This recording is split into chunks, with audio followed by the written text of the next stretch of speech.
নিউটাউনের eco পার্কের কাছে ইটভাটা ব্যবসায়ীকে গুলি করে খুনের ঘটনায় একজনকে আটক করেছে পুলিশ। পুলিশ সূত্রে খবর, নিহত ব্যবসায়ীর নাম নাসির উদ্দিন খান।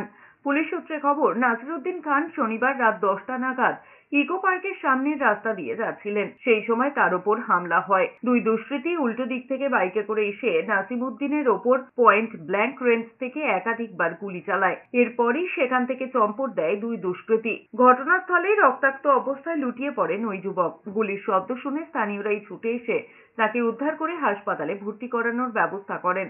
পরে সেখানেই মৃত্যু হয় তার। খবর দেওয়া হয় পুলিশে। খবর পেয়েই ঘটনাস্থলে পৌঁছয় বিধাননগরের গোয়েন্দা শাখার পুলিশ। ঘটনাস্থলে যান নিউটাউনের জোনের ডিসি মানব সিংলাও। পুলিশ সূত্রে খবর, স্থানীয়দের বয়ান সংগ্রহ করা হচ্ছে, খতিয়ে দেখা হচ্ছে এলাকার সিসিটিভি ফুটেজ।